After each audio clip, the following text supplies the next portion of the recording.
Pessoal, tudo bom? Como é que vocês estão? Olha bem, a gente vai agora pelo mundo da isomeria. Legal? Super importante, super interessante. Vocês vão gostar muito dessa revisão. Antes de tudo, dá um like aí na gente, segue a gente, dá uma força, tá? Nosso canal tá meio que empacado. Precisamos de vocês. Para você custa tão pouquinho, para mim custa um pouco de prazer de ver nosso trabalho reverberando mais, né? Então, vê bem, a primeira coisa é a gente entender o que é exatamente isomeria, tá? Isomeria é quando eu tenho, por exemplo, isso aqui, ó, C4H8. Isso é uma fórmula molecular. E eu olhando para C4H8, eu posso ter esse composto aqui, ó, que vai ter o quê? O nome dele é o but1eno, certo? But1eno. Isso é um composto com fórmula C4H8. Aí você me pergunta, certo, Google, isso é um hidrocarboneto, né? Qual é o ponto de ebulição do but1eno? Vê, pessoal, o ponto de ebulição do but1eno é de aproximadamente menos 6,3 graus Celsius, certo? Mas, com essa mesma fórmula C4H8, eu posso ter esse outro aqui, ó, que é o... Qual o ponto de ebulição, então, do but2eno? Esse aqui é o but2eno, isômero do but1eno, né? Então, o but2eno, ele vai ter o ponto de ebulição em torno de 3,7 graus Celsius, por exemplo. Mas eu posso ter ainda o... Exatamente, eu posso ramificá-lo. Quando eu ramificar, aqui, ó, eu posso ter o metilpropeno. Google, por que tu não chama de 2? Porque só pode ser 2. Então, qual é o ponto de ebulição do metilpropeno? Não tem como você ramificar em carbono da ponta, né? Então, não poderia, tem que ser só no carbono 2. Então, só pode ser o metilpropeno. Então, nesse caso, o ponto de ebulição do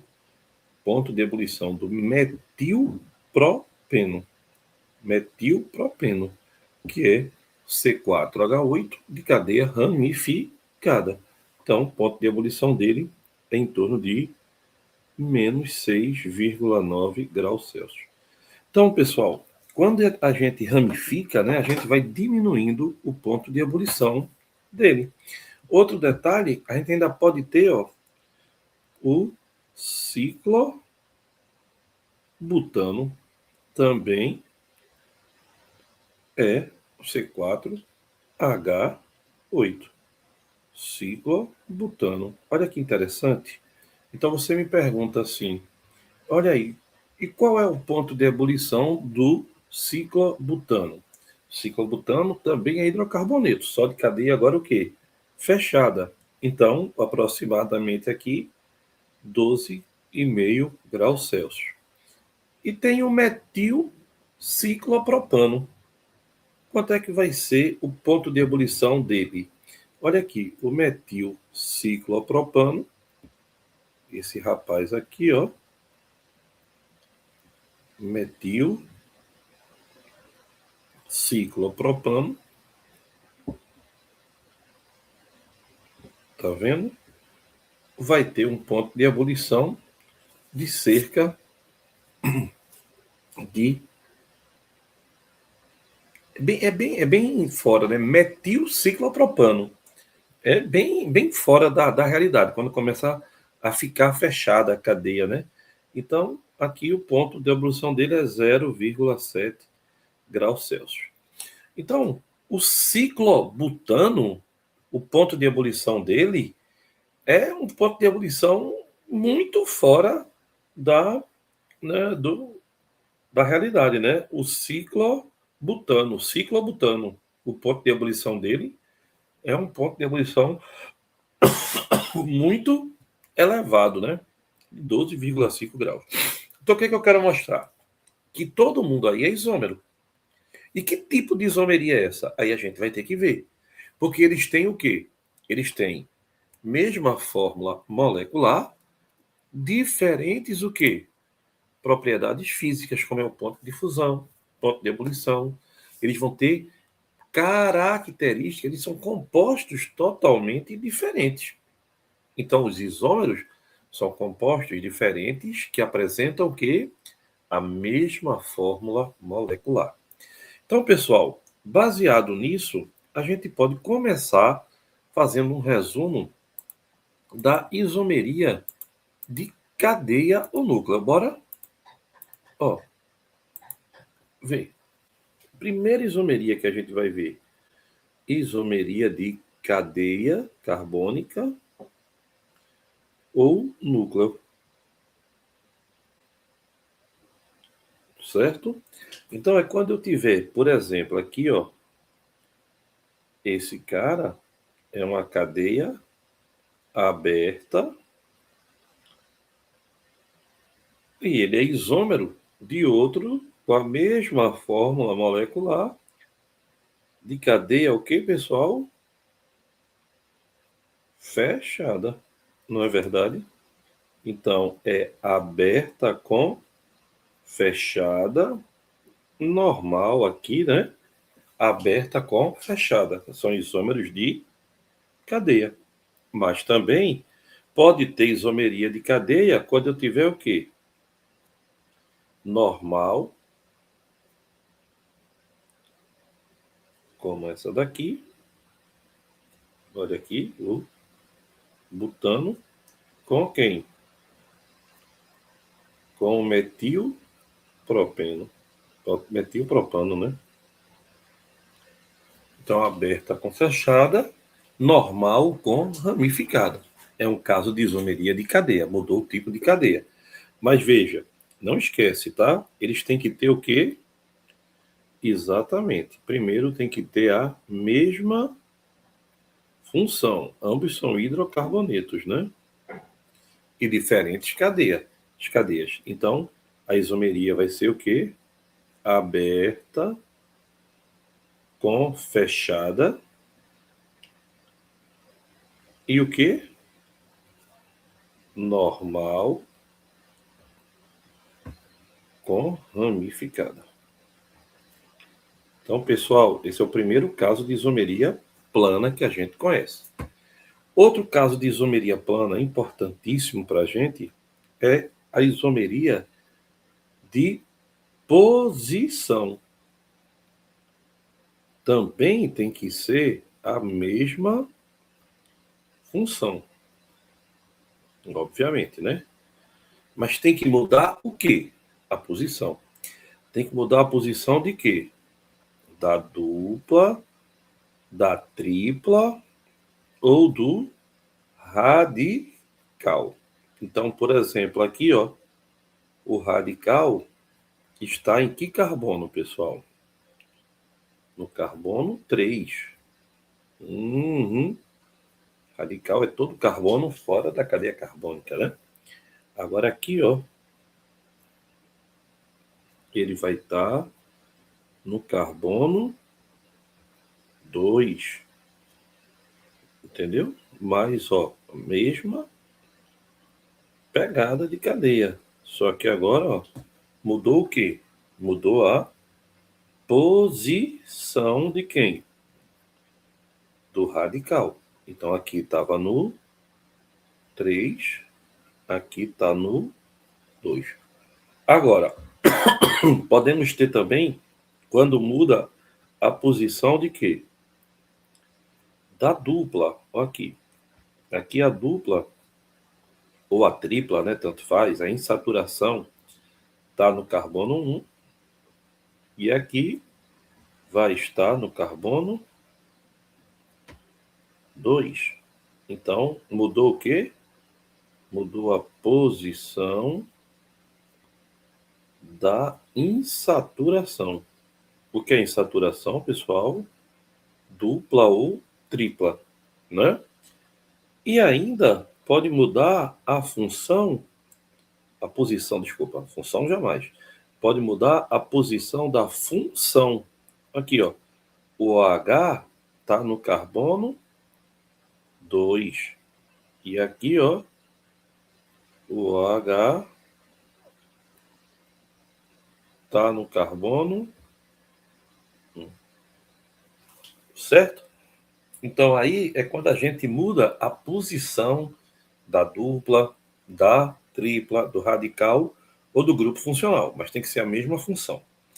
Aí, agora, tem uma terceira, que é chamada de compensação, certo? Ou metameria, que é quando muda a posição do heteroátomo. O que é um heteroátomo? É um átomo diferente de carbono entre carbonos. Então, por exemplo, aqui, ó. Aqui o heteroátomo está entre 1 e 2. Certo? E aqui embaixo está entre 2 e 3. Então, mudou a posição de quem? Do heteroátomo. Então, olha bem. Heteroátomo é um átomo diferente de carbono entre carbonos. Entre carbonos. Então, quando eu tiver átomos diferentes de carbono entre carbonos, eu tenho o que, pessoal? Uma isomeria de o quê? Metameria ou compensação. Então, ali é um caso de isomeria, de metameria ou compensação, quando muda a posição do heteroátomo. Então, você pode até dizer assim: toda isomeria de compensação é de isomeria de posição, mas nem toda isomeria de posição é de compensação. Gostaram? Então, toda isomeria de quê? De metameria ou compensação é isomeria de posição, mas nem toda isomeria de posição é isomeria de compensação. Certinho? Tranquilos até aí? Então, a gente já viu vários tipos das isomerias planas. E ainda faltam 2 tipos que são super importantes. Quais são esses 2 tipos super importantes? Exatamente. A isomeria de função. E qual é a outra? A isomeria de tautomeria. Exatamente. Então, pessoal, vê bem. Quando eu falo de isomeria de compensação ou metameria, presta bem atenção. Eu estou mudando a posição do heteroátomo, tá? Então, é uma isomeria de posição. É um fato. Mas nem toda isomeria de posição mexe no heteroátomo. Então, nem toda isomeria de posição é metameria. Mas toda metameria é de posição. Aí vem cá, vamos lá mais um pouco aqui para a isomeria de função, que é quando tiver álcool com quem? Álcool com éter. Ou aldeído com cetona. São os pares principais, tá? Ou quando eu tiver ácido carboxílico com quem? Com éster. Esses são os isômeros funcionais, o que muda a função. E a tautomeria, pessoal, os tautômeros, é quando eu tenho principalmente enol. Por exemplo, enol primário, que é o OH ligado a carbono primário, ele origina, pelo equilíbrio aldo-cetenólico, ele dá origem ao aldeído. Já enol secundário, tá bom? Ele dá origem a quem? A uma cetona. Lembrando que enol é uma função extremamente instável. Então ele quebra, tá? Dando, se for primário, dá aldeído, se for secundário, dá cetona. O outro caso de isomeria é quando a gente tem a dupla. No caso da cadeia aberta, aí a isomeria cis-trans. Ligantes iguais do mesmo lado, cis. Ligantes iguais de lados opostos, trans. Então aqui é cis, que é polar, e trans, que é apolar. Aí lembre-se, anote aí, tá? O cis, por ser polar, ele tem maior ponto de ebulição, mas tem menor ponto de fusão. Já o trans apolar, ele tem o maior ponto de fusão e o menor ponto de ebulição. Então, pessoal, a gente tem isomeria um universo muito rico de vestibulares, tá? Muita coisa legal para vestibular. Então, agora a gente vai fazer o quê? A gente agora vai pegar e vai fazer questões desse maravilhoso assunto. Bora lá fazer? Vamos comigo? Vem, vamos. Vamos lá então, pessoal. Vamos lá. Olha que legal.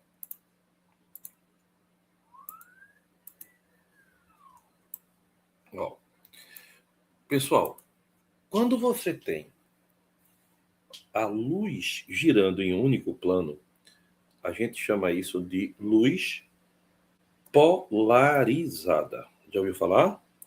Exatamente. Então, veja, a luz polarizada, ela gira em um único plano, tá? Quando essa luz polarizada passa por uma solução, ela tem três comportamentos possíveis. Ela pode desviar para esquerda, ela é levógira, pode desviar para a direita, ela é destrógira, ou ela pode passar direto, que ela é inativa. Ela só desvia, tá? Para desviar, tá bom? Tem que ter uma molécula assimétrica. E para ter uma molécula assimétrica, ela tem que ter carbono quiral ou ser um aleno,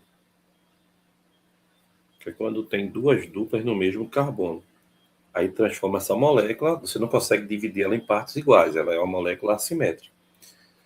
Se você tem o levógero e o destrógero, eles são chamados de par de enantiômeros, tá? Também chamados de enantiomorfos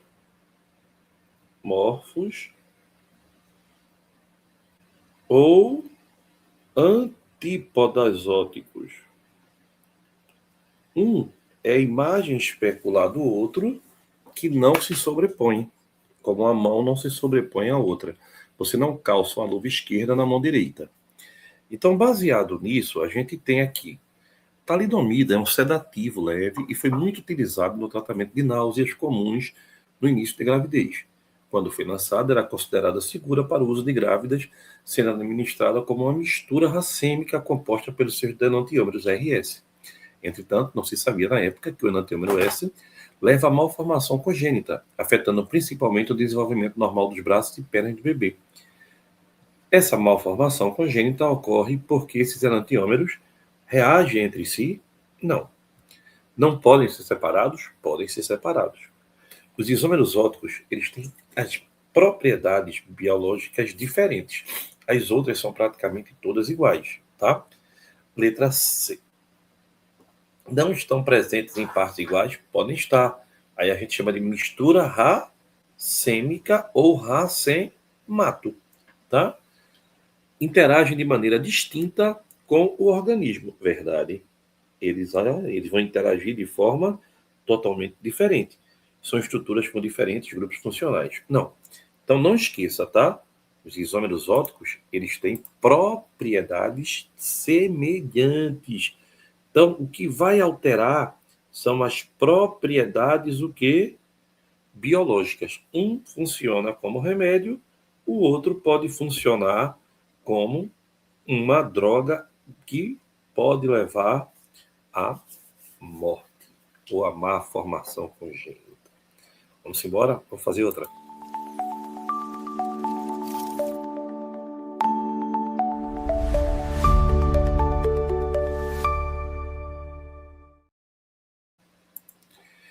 Vamos lá, vamos lá, vamos lá. Olha aí. Pessoal, a gente tem aqui, ó, a adrenalina, hormônio natural elaborado pelas glândulas suprarrenais e potente estimulante cardíaco e hipertensor, é um composto orgânico que apresenta a seguinte forma estrutural abaixo. Quantos isômeros oticamente ativos apresenta? E tu diz, meu Deus, como é que eu vou saber isso? Fácil. 2 elevado a N, onde N é o número de carbonos quirais. Então, o teu trabalho é achar o número de carbonos quirais. Onde tem um carbono quiral, ele tem 4 ligantes diferentes. Então, onde tem dupla ou tripla, não tem carbono quiral. O único carbono quiral que a gente tem é esse, ó. Porque aqui embaixo é H, esse lado é totalmente diferente do outro. Então, ele só tem um carbono quiral. Então, é 2 elevado a 1, é 2. Ou seja, um destrógeno e um levógeno. Então, o número de isômeros oticamente ativos desse hormônio, 2. Um destrógeno e um levógeno, que vai formar uma única mistura racêmica. A mistura racêmica é quando eu tenho quantidades iguais do isômero destrógeno com o isômero que? Levógeno. E aí lembre-se, as misturas racêmicas, elas são inativas. Obviamente, por quê? Porque um isômero, ele anula o outro. A gente chama isso de compensação externa, porque um isômero é capaz de anular o efeito do outro isômero. Então, pessoal, importante a gente estar ligado nessa pegada aí dos isômeros, tá? Vamos lá, vamos fazer outra? Vamos sim, vem comigo.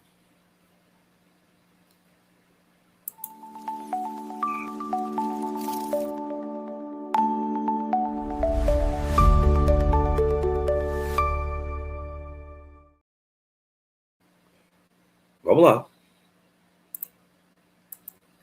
Olha que bonito. Pessoal, se você parar para pensar, esse cara aqui, ó, tem um carbono quiral e esse aqui também tem um carbono quiral. Aqui, ó, é para dizer que está para trás. E aqui é para dizer que está para frente. Então, se você colocar um espelho aqui, eles são o que a gente chama de imagem especular. Então, isso aqui é um par de enantiômeros, enantiomorfos,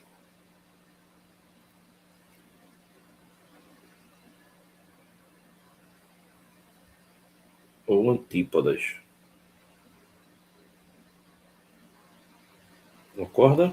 Que é o primeiro caso. Então, no primeiro aqui, ó, é enantiômeros. O segundo, você tem aqui, ó, esse isômero, os ligantes iguais, olha, da dupla. E aqui, ó, pessoal, olha. Então, quando é um telhadinho, ele é trans. Quando é um batentezinho, ele é cis. Então, aqui é isômero geométrico ou cis trans. Então, a gente vai ter um par. Quando eu tenho um par de isômeros geométricos, que não são isômeros ópticos, né, mas são espaciais, aí eu chamo de diastereoisômeros. Certo? Diastereoisômeros. É quando um não é a imagem especular do outro, mas são espaciais. Então, são diastereoisômeros. Número 2. Guga, vê bem, quem é esse aí? É o mesmo composto, é o 3? É. Quer ver? Ó, 1, 2, 3, 4. 4 cloro, 2 metil butano. Aqui agora. 1, 2, 3, 4. Mesma coisa. 4 cloro, 2 metil butano. Mesmo composto. E aqui? Aqui é engraçado, ó. 1 carbono, 2, 3, 4. Aqui eu tenho 4 carbono. Agora olha para cá. 1, 2, 3, 4, 5. Então eles não são isômeros. Então é 14, 13, 42. Letra B. E lembre-se, né? Que aí você teve, né? Uma boa revisada dos conceitos de isomeria, que são importantes para a gente na parte da isomeria, principalmente da isomeria espacial. Principalmente da isomeria espacial. Então, pessoal, olha aí que questão mais legal para a gente trabalhar esses conceitos que a gente acabou de ver. Não é verdade, pessoal? Gostaram? Então vamos para mais. Venha comigo para a gente fazer mais uma questãozinha. Bora? Bora?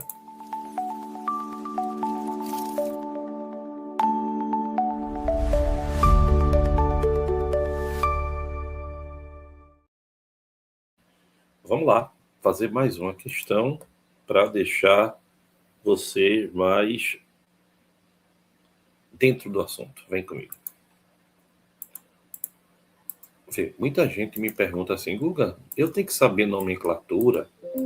Vê, pessoal, não vai cair mais aquelas questões de nomenclatura de antigamente, tá? Que era uma questão enorme, com a nomenclatura do tamanho de um bonde. Isso realmente não vai mais ser objeto de prova, não. Mas você tem que saber dar nome aos compostos. Isso é óbvio, não é? Então, bora lá, bora aprender a dar nome a esses compostos. Vem comigo.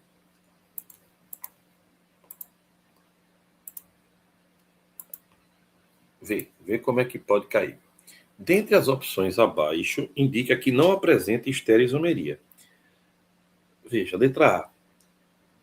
Hexeno 2, 3-metil, né? 1, 2. Aí, ó. 2, 3, 4, 5, 6. Hexeno 2, 3-metil. Veja. Aqui, pessoal, eu lhe pergunto. Tem isomeria cis-trans aqui? Tem. Isso aqui é um caso de isomeria cis-trans. Concorda? Ó. Os ligantes são diferentes e tem dupla. Então, aqui tem isomeria geométrica. Na verdade, é Z, né? 2-penteno. Met, et, prop, but, pent. Tem ou não tem? Tem, ó. 2-penteno. Tem sim. Ácido butenodioico. Vamos ver, né? Ó. Tem ou não tem? Tem, né? Também tem isomeria cis-trans. Propenal. Propenal. Não tem nem ótica, nem espacial, nem cis-trans. Não tem. Propenal a resposta. But2-eno.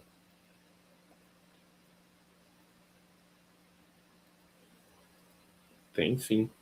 Aqui, CH3, HCH3. Então, legal, né? Você vê que teria que saber montar as moléculas para poder dar certo. E que bom que deu certo e que bom que a gente chegou a mais uma aulinha. Valeu, pessoal. Beijo. Obrigado pela força. Vou aqui só o nariz que eu tô com a gripe danada. Tchau.